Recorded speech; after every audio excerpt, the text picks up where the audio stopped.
अध्यक्ष महोदय, इस बहुत ही महत्वपूर्ण मांग पर आपने मुझे सुझाव रखने के लिए समय दिया। अध्यक्ष महोदय, आज के दिन लगभग 38% आबादी शहरों में निवास करने लग गई है, जिनको हम अर्बनाइजेशन कह रहे हैं। वो इतनी तेज़ी से बढ़ रहा है कि जो सर्वे है उसमें 2025 तक लगभग 53% आबादी शहरों में आ जाएगी। और यही जो सेंसेक्स ग्रोथ है आबादी बढ़ने का, वो जहाँ गांवों में 12% है, वही शहरों में बढ़कर 23.32% है।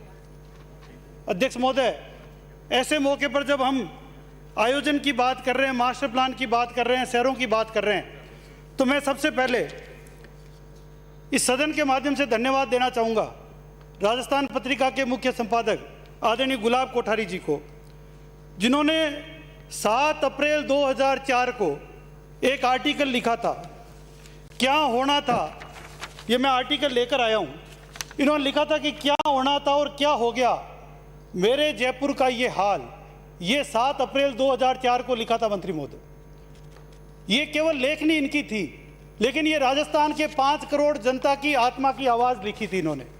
और इसी के कारण जब ये लेखनी के बाद में ये शीर्षक माननीय उच्च न्यायालय ने अपने संज्ञान में लिया, और उस संज्ञान में लेने के बाद उस समय में उन्होंने कहा कि ये 2011 का मास्टर प्लान था, इसमें 44% रिजर्व किया हुआ था रेजिडेंशियल, लेकिन 2004 में ही ये पहुंच गया था 63% पर।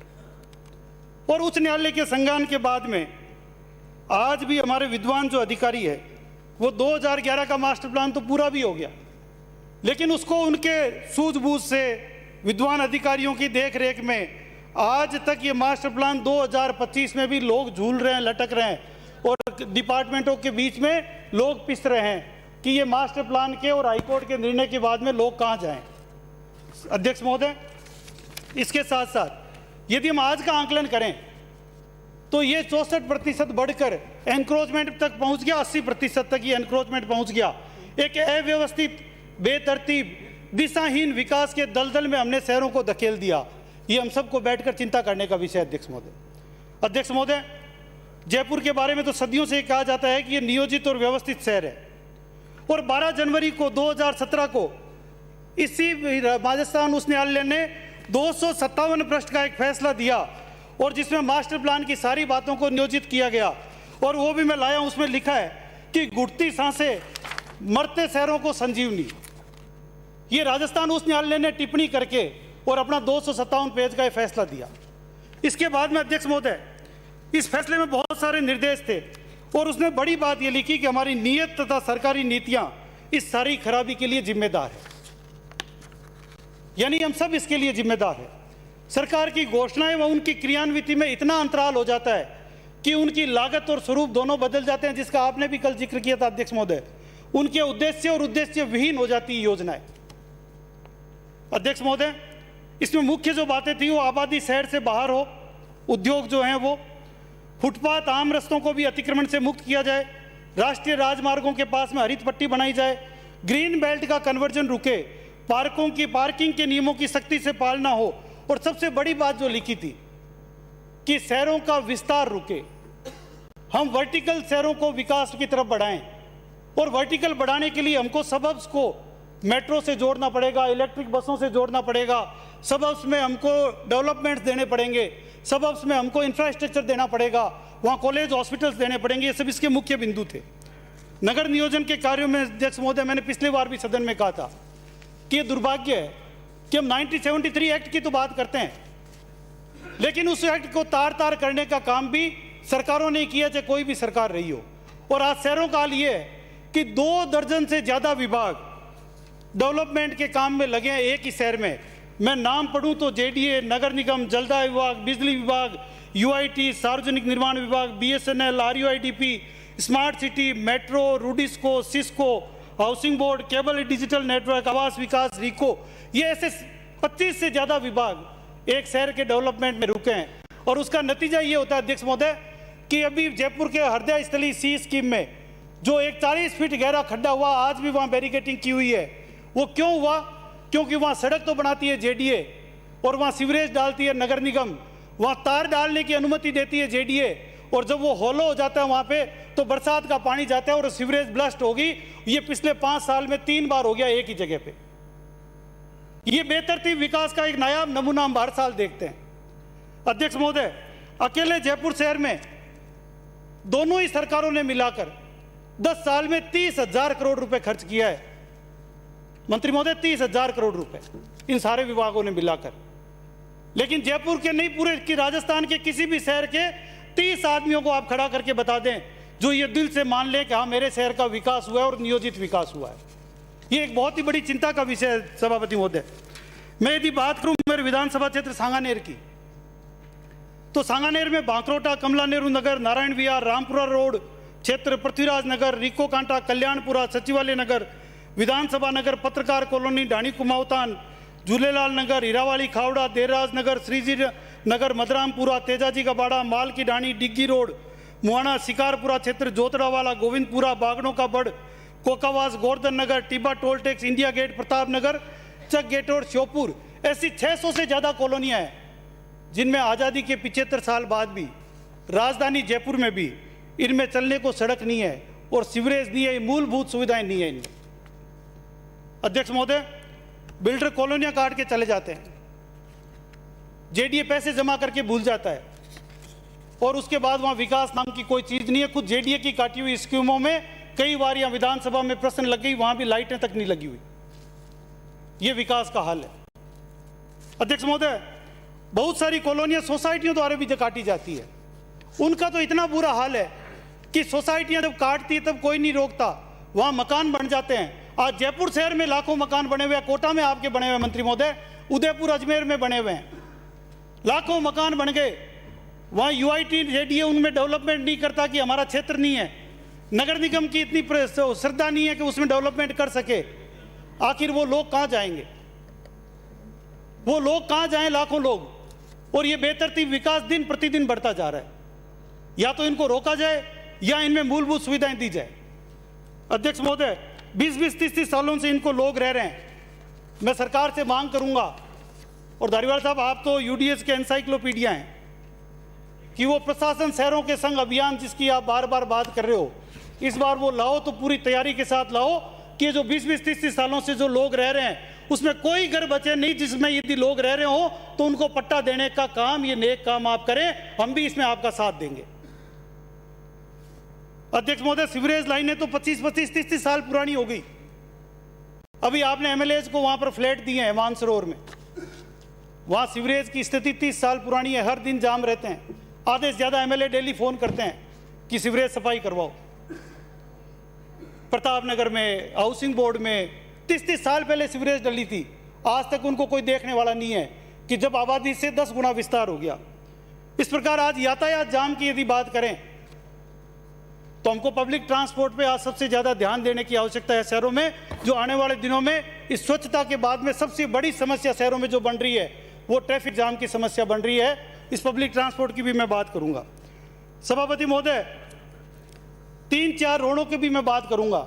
सवाई माधोपुर रेलवे पुलिया अंडरपास जो भीलवाड़ा और मालपुरा रोड को जोड़ता है, जयपुर शहर की हृदय स्थली में होने के बावजूद लगातार 2-2, 3-3 घंटे तक जाम रहता है। मैं मांग करूंगा मंत्री जी से कि जेडीए प्रस्ताव बनाकर दे, कहीं रेलवे से परमिशन की आवश्यकता पड़ेगी तो हम भी भागदौड़ करेंगे, हम भी मदद करेंगे। उसकी चौड़ाई मात्र डबल भी हो जाए तो लोगों को, आम जन को राहत मिलेगा। सेक्टर रोडें आपने घोषणा की, मास्टर प्लान के बाद में जोनल प्लान बना दिए, लेकिन आज तक रामपुरा रोड से लेकर डिग्गी रोड को जोड़ने वाली सेक्टर रोड रेलवे लाइन के सारे नहीं बनी। जेईसीआरसी कॉलेज ट्रंक रोड का पूरा ट्रैफिक यदि डिग्गी रोड अजमेर रोड जाना हो तो पूरा चक्कर लगाकर जाना पड़ता है। ये जेईसीआरसी कॉलेज के पास की जो सेक्टर रोड बननी थी वो आज तक उसका सर्वे पूरा नहीं बनी। यही रामपुरा जेईसीआरसी के बाद में शांति नगर त्रिवेणी नगर को जोड़ने वाली रोड नहीं बनी, पिंजरापोल गौशालाओं को लेकर नहीं बनी।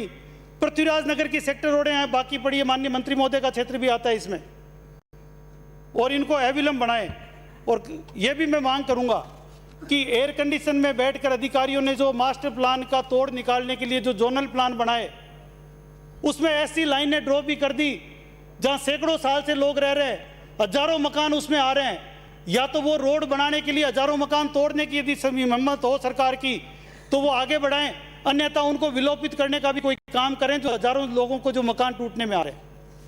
सभापति महोदय, बात हो रही है आज बजट पे चर्चा की, माननीय मंत्री जी महोदय ने रखा भी कि इतना बजट पास किया जाए। मंत्री महोदय, मैं थोड़ा सा आपके संज्ञान में लाना चाहूंगा कि 2019 में भी बजट आया था सरकार का, और तब भी मैंने बात की थी कि जब एक्चुअल आएगा तब बात करेंगे, और आज ये 2021-22 में ये एक्चुअल भी आ गया। 2019 में आपके पूरे डिपार्टमेंट का बजट था 6,988 करोड़, और एक्चुअल में आया है मात्र 5,054 करोड़। जो आपकी घोषणा थी उससे 27% कम आप खर्च कर पाए हो। इस समय तो कोई कोरोना भी नहीं था, ये 19-20 की बात कर रहा हूं। और इसमें भी जो विकास का बजट था, आश्चर्य होगा हम सबको बैठे हुए को, वो मात्र 1181 करोड़ था, और उसमें से खर्च हुआ है जो विकास के नाम पर मात्र 721 करोड़ रुपए, 39% कम बजट खर्च हुआ है। ये हम सब के लिए शर्म की बात है।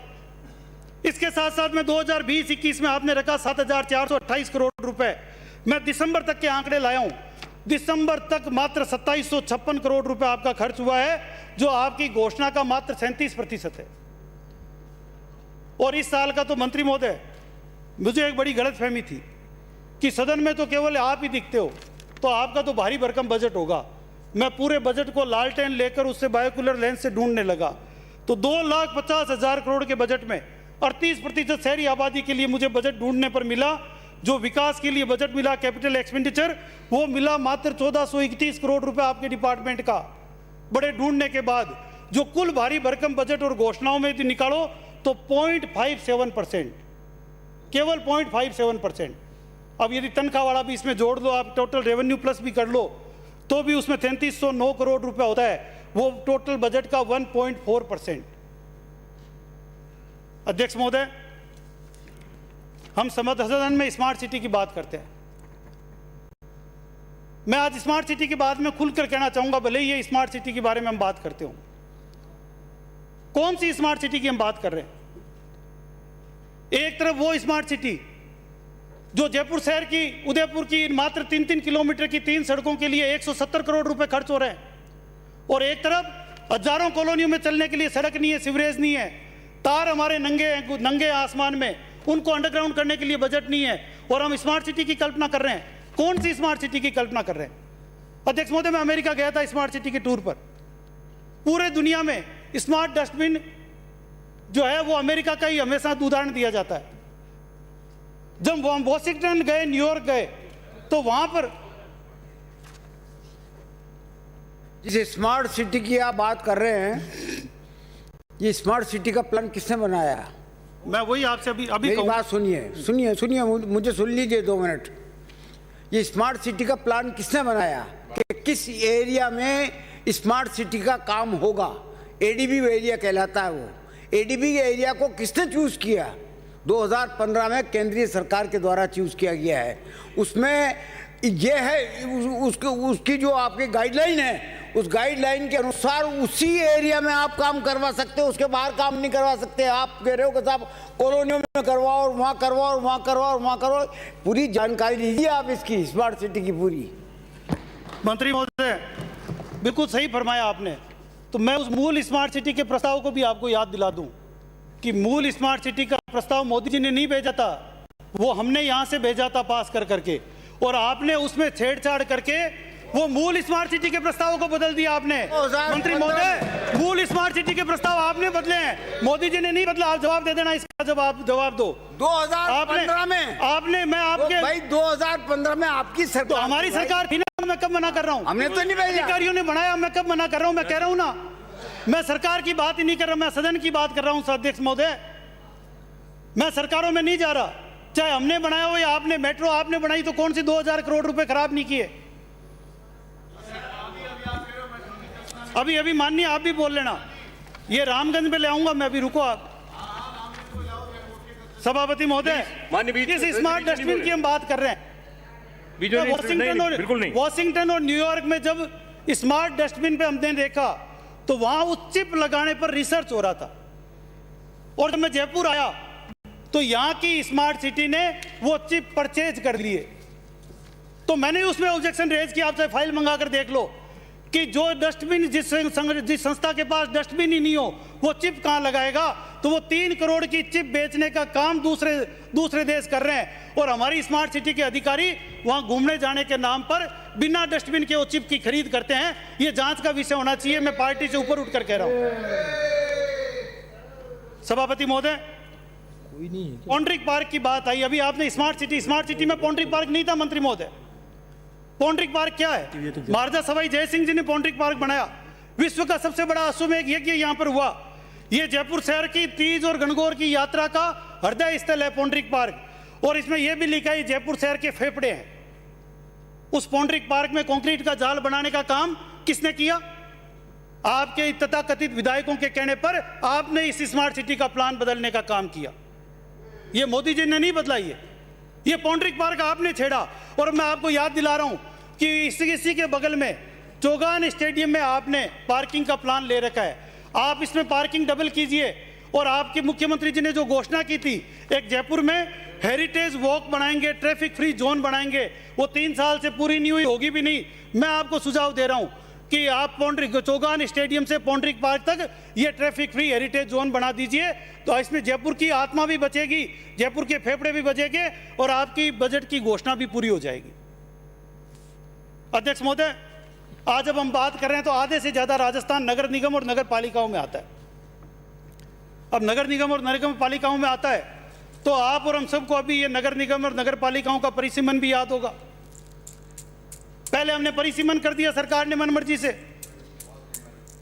फिर जब परिसीमन कर दिया तो अचानक से सरकार को याद आई चुनाव घोषणा होने के बाद कि हम 2 निगम बनाएंगे और आपने रातों रात चुनाव रद्द कर दिया। रद्द करने के बाद में आपने क्या किया? आपने 2 निगम कराने के लिए एक गली एक घर को वोट और जाति के आधार पर तुष्टीकरण की राजनीति के आधार पर बांटा। कहीं पर 300 का वार्ड बनाया और कहीं 1800 का वार्ड बनाया। मंत्री महोदय, इस पर भी जवाब देना आज आप। जवाब देना आप मंत्री महोदय। अभी तो बहुत सारे इश्यू है। अभी दे दूं, नहीं, बाद में दे देना। आप तो अभी लिख लो। आपके विद्वान अधिकारी बैठे हो, लिख रहे हैं। मंत्री महोदय बोलने दें प्लीज। और सभापति महोदय, मैं विद्वान मंत्री महोदय से यह भी पूछूंगा कि वो एक्ट भी पढ़कर बताएं जिस एक्ट में यह लिखा हुआ था कि सभापति से सभापति को हस्तांतरण होगा। ये प्रशासक कहां से आ गए? ये अधिकारी कहां से आ गए 2 साल तक? इन 2 साल तक अधिकारी कहां से पैदा हुए? ये कौन से एक्ट में लिखा हुआ है? और जो मुख्यमंत्री जी घोषणा करते हैं जगह जगह देश दुनिया में कि लोकतंत्र बचाना है, ये राजस्थान में लोकतंत्र को घोटने का, गला घोटने का काम किसी ने किया तो आपकी सरकार और आपके मंत्रीकाल में हुआ है। सभापति महोदय, मैं धन्यवाद दूंगा हमारे नेता प्रतिपक्षी को कि उन्होंने पिछली बार भी विपक्ष में होने के बाद भी एक बात कही कि ये नगर निगम नगर पालिकाएं चलेगी कैसे, इनकी आमदनी क्या है। और आज सुबह मुझे आते ही इन्होंने बुलाया। नेता प्रतिपक्ष महोदय और उप नेता प्रतिपक्ष महोदय दोनों थे। मुझे कहा भले आदमी, ये नगर पालिकाएं नगर निगम चलेगी कैसे, पक्ष विपक्ष तो बाद में करना, इस नगर पालिकाओं की चिंता भी करो। तो मैं आज आपके सामने कुछ आंकड़े और रखना चाहूंगा कि आज यदि मैं जयपुर शहर की और राजस्थान की बात करूं तो सीएजी की ऑडिट में आया है कि देश में सबसे कम यूडी टैक्स कलेक्शन करने वाला स्टेट राजस्थान है और हम 10% से कम यूडी टैक्स कलेक्ट कर पा रहे हैं। ये हमारी सरकार का भी हाल था, ये आपकी सरकार का भी हाल है।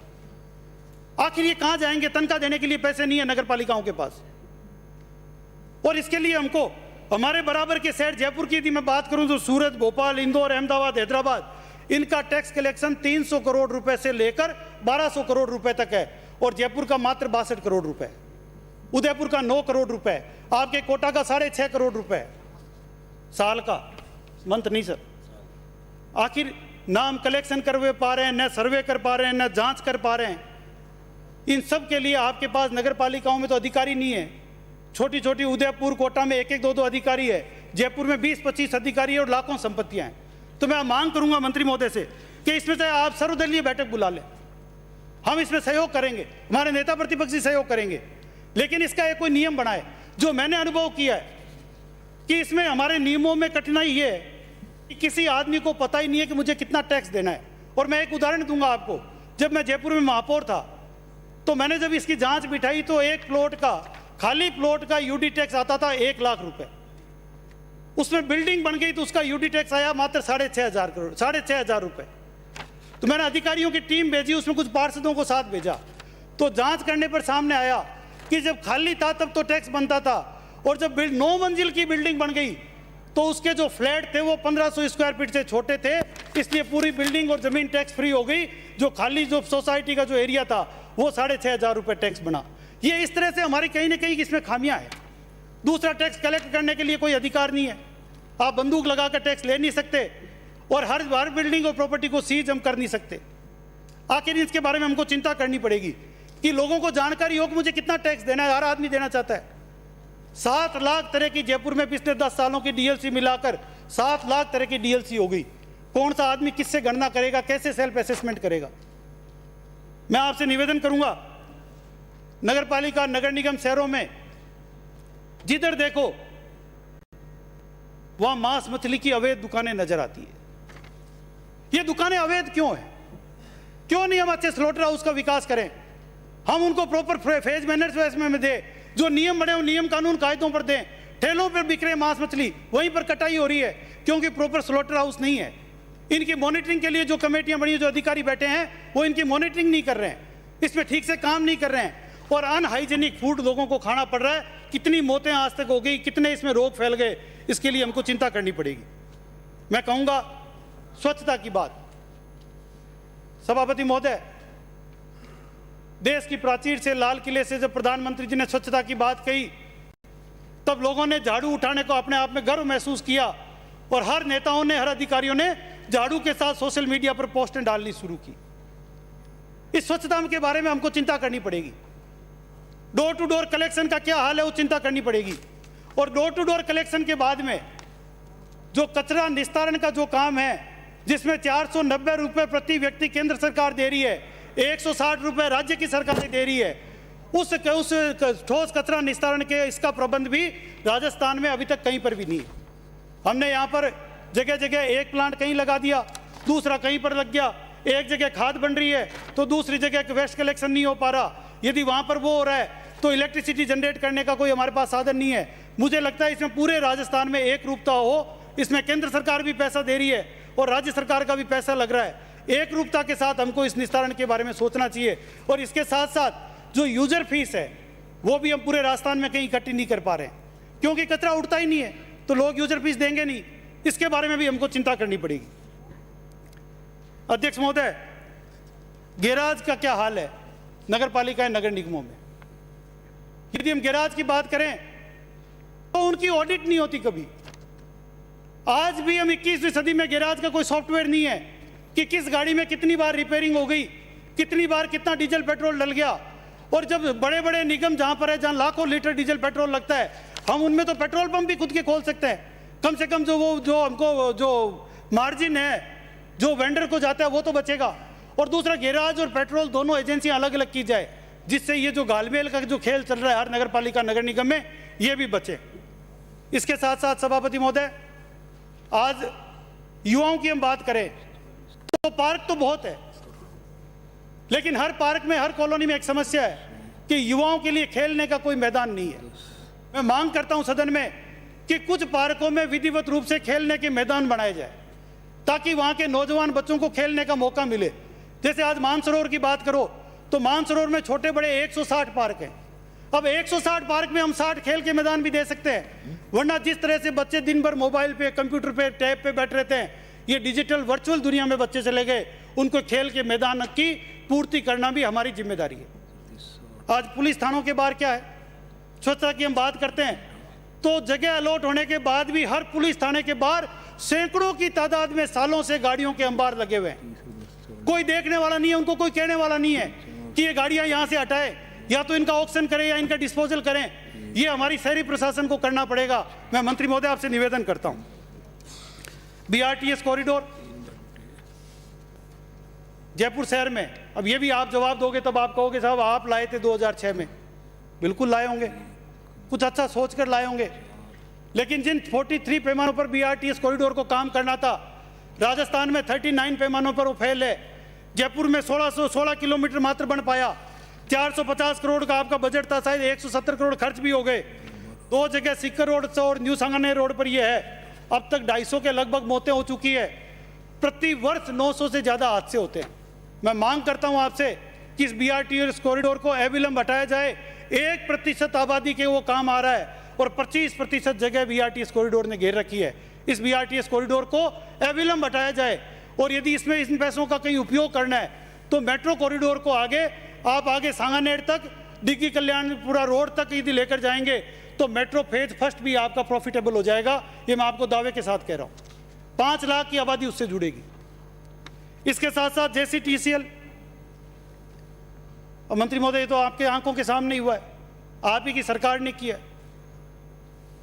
कि 25 लाख की मिडी बसें थी, 40 लाख में खरीदी। इसमें तो हमारा कोई दोष नहीं है। सब्सिडी आपको 17 रुपए आप लो फ्लोर में दे रहे हो, मिडी बसों में आपने कर दिया 36 रुपए प्रति किलोमीटर। और जो अधिकारी सूट पहनकर आपके साथ फोटो खिंचवा रहा था वो इसी चक्कर में शाम को पकड़ने में आया। मैं ACB की टीम को बहुत बहुत धन्यवाद देता हूं कि ऐसे भ्रष्ट अधिकारियों को आपने पकड़ा, लेकिन इनकी भी साथ में जांच करवा के आज घोषणा करें मंत्री महोदय। ये मैंने इसलिए रखा कि मंत्री महोदय, जैसे मैंने कहा कि नगर पालिकाएं, नगर निगम, आपके लोग सब कहते हैं धारीवाल साहब बहुत विद्वान है, इस क्षेत्र में 15 साल से मंत्री है, लेकिन इनके अधिकार छीनने का काम भी तब ही होता है जब आप मंत्री बनते हो। नगर पालिकाएं, नगर निगम सब पंगु बनकर रह गए। इनके पास कोई अधिकार नहीं है। 1 रुपए का ये न खर्चा कर सकते, न आमदनी ला सकते। तो इनको कुछ स्वायत्ता देने का भी काम करें मंत्री महोदय। आपके पास बहुत सारे काम है। मैं ये बजट की घोषणाएं आपको याद दिला रहा हूं कि इनमें कोटा की तो DPR बन गई। जोधपुर शहर में एक आधुनिक ऑडिटोरियम की DPR आज तक नहीं बनी। जयपुर की तो मैं कल्पना ही क्या करूं। गोविंद मार्ग का वो आपका आज तक नहीं बना। जयपुर मेट्रो की DPR नहीं बनी। धौलपुर करौली के 30 करोड़ का टाउन हॉल नहीं बना। सीवरेज सफाई हेतु आधुनिक मशीनें आज तक नहीं आई।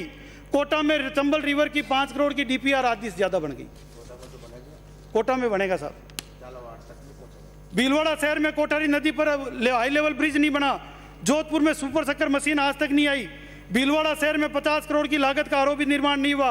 RUIDP के चतुर्थ फेज का 2000 करोड़ रुपए आज तक नहीं आया। ये आपकी बजट घोषणा है। उदयपुर शहर में ट्रैफिक समस्या समाधान के लिए 50 करोड़ का काम नहीं हुआ। जयपुर शहर में सिविल लाइंस पर 75 करोड़ की आरओबी नहीं बनी। रामनिवास बाग में भूमिगत पार्किंग 100 करोड़ रुपए की लागत का अभी तक नहीं बना। और जयपुर शहर में इंडिया इंटरनेशनल सेंटर 20 करोड़ का वो कहाँ है, वो भी हम ढूंढ रहे हैं धारीवाल साहब। जोधपुर शहर में 3 STP प्लांट लगने थे, वो भी आज तक नहीं लगे। जोधपुर शहर में एलिवेटेड रोड की DPR यदि बन गई हो तो आज जरूर बताएं। हमको नहीं बताओ तो मुख्यमंत्री जी को बताएं। पुरानी विधानसभा में म्यूजियम कभी बन जाए तो अपन साथ देखने चलें सारे विधायक, हम वो पुरानी विधानसभा भी देख लेंगे। जयपुर शहर में कोचिंग अब जरूर आपका शुरू हुआ है। भिखारी मुक्त जयपुर, इसमें तो कुछ बनाना ही नहीं था। ये तो आपकी विल पावर थी। मुझे लगता है आप भूल गए होंगे, आप ध्यान थोड़ा दे लें। आप भीलवाड़ा शहर में 30 करोड़ का एक हाई लेवल ब्रिज बनना था। परकोटे में फ्री व्हीकल जोन का मैंने आपको बताई। उदयपुर शहर में आयड का 75 करोड़ रुपए का घोषणा आपने सौंदर्यीकरण के नाम पर, इसकी तो DPR भी नहीं, घोषणा ही थी ये तो। गोविंद मार्ग पर आरओबी था। उदयपुर शहर में पेयजल व्यवस्था के लिए 25 करोड़ रुपए खर्च होने थे। गांधी अध्ययन केंद्र 50 करोड़ रुपए की लागत से, आज तो दांडी मार्च भी हुआ है, तो अध्ययन केंद्र भी जल्दी उसकी तारीख की आप घोषणा करें। कोटा शहर में 250 करोड़ रुपए की एलिवेटेड रोड आपके कार्यकाल में बन जाए तो उसका उद्घाटन भी करना है। पुष्कर और नाथद्वारा में बिजली की तारों को अंडरग्राउंड करने की घोषणा, वो तो अध्यक्ष महोदय का वो है, इसीलिए मैं देखता हूं अध्यक्ष महोदय आपसे कई बार बहुत नाराज होते हैं। वो तार अंडरग्राउंड नहीं हो रहे हैं। वो तार अंडरग्राउंड पुष्कर में भी नहीं हुए और वहां भी नहीं हुए। ऑक्सीजन सिटी पार्क के लिए 100 करोड़ रुपए। नए अग्निशमन व्हीकल आज तक नहीं आए। देवनारायण आवासीय योजना के लिए 300 करोड़ रुपए की योजना, यह भी कोटा की थी। मंत्री महोदय, मैं अध्यक्ष महोदय आपसे निवेदन करूंगा कि इन सब चीजों के साथ साथ आज जिस प्रकार शहरों का जो विकास बढ़ रहा है, जिस प्रकार से शहरों के विकास पर हमने रोक लगाई है, इन्होंने मैं आपसे निवेदन करूंगा, टिप्पणी की है, माननीय सदस्य, आप एक्सपंज करिए, आप 1 घंटा एक्सपंज करिए, आप 1 घंटा बोलोगे, आप बोल लेना। आप तो सरकार में 1 घंटा बोलते हो, आप बोल लेना। आसन पर टिप्पणी नहीं कर सकते। आप 1 घंटा बोलते हो, आप बोल लेना ना। आसन पर टिप्पणी की है, आप 1 घंटा बोलोगे तो नाराज होते हैं इस कारण। ये गलत है। ये माननीय सदस्य, माननीय अध्यक्ष महोदय पर टिप्पणी करना गलत है सभापति महोदय। विराजिए, विराजिए, विराजिए। सभापति महोदय, एक मिनट विराजिए आप, विराजिए, एक मिनट विराजिए। लाउडी साहब एक मिनट विराजिए आप, लाउडी साहब विराजिए आप, फूल सिंह विराजिए। सभापति महोदय, मीणा साहब प्लीज, लाउडी साहब विराजिए आप एक मिनट। मैं किसी को अलाउ नहीं करूंगा। वक्ता अपनी बात कह रहा है, उसको ये अधिकार है कि वो अपनी बात कहे, आसन ने उसका नाम पुकारा है। मैं कतई इसको जरूरी नहीं समझता कि आप बीच बीच में खड़े होकर के अपनी बात रखें। आपका जब नंबर आए, आपको जो बात कहनी हो तब आप ये बात कहेंगे, मैं किसी को अलाउ नहीं करूंगा। बीच बीच में आप भी इस तरह से खड़े मत हुए। लाउड साहब आप तो काफी वरिष्ठ सदस्य हैं, प्लीज। लाउडी साहब। सभापति महोदय, मैं इसके साथ साथ 2 मिनट में अपनी बात समाप्त करें। बिल्कुल 2 मिनट में कर दूं। मैं इसके साथ साथ मैं ये कहना चाहता हूं कि मुख्यमंत्री महोदय ने यहाँ पर घोषणा की थी कि नगर पालिकाओं में इतने किलोमीटर सड़क देंगे, नगर परिषद में इतने किलोमीटर सड़क देंगे, नगर निगम में इतने किलोमीटर सड़क देंगे। मंत्री महोदय आज इस बात की पुष्टि जरूर करें, खुलासा करें कि क्या इन सड़कों के लिए आप मुख्यमंत्री जी की घोषणा अलग से बजट दे रहे हो, या जो नगर पालिकाएं रोडें खुद बनाती है, नगर निगम रोडें खुद बनाती है, उन्हीं को आप अपनी घोषणा में गिनवा रहे हो। ये जरूर इसका खुलासा करें, क्योंकि आपने बजट में घोषणा की है और बजट में उसका प्रावधान नहीं किया है। इसलिए मेरी शंका है और इसका जरूर आप घोषणा करें। और मुझे पूरा विश्वास है कि मुख्यमंत्री जी इसके लिए अलग से बजट देंगे सभी नगर पालिकाएं, नगर परिषद और नगर निगमों के, क्योंकि ये तो मुख्यमंत्री जी की घोषणा है। और मैं अंत में केवल इतना ही कहूँगा सभापति महोदय कि सिरोही से आने वाले माननीय हमारे बड़े भाई, इनको धारीवाल जी की डिपार्टमेंट की बहुत चिंता भी रहती है। 2-3 दिन पहले भी चिंता व्यक्त कर रहे थे, आज भी उनकी तरफ से जवाब दे रहे हैं और ये 1-1 घंटा बोलते भी हैं। सरकार वही कर रहा हूँ, पूरा ही कर रहा हूँ। सरकार तो ये चाहती है कि ये हमारी तरफ से बोलते रहें और ये चाहते हैं कि मंत्री जी की तरफ से आधा डिपार्टमेंट ले लें, तो इनको भी कोई छोटा मोटा डिपार्टमेंट दो, हमारी मांग है। बहुत बहुत धन्यवाद।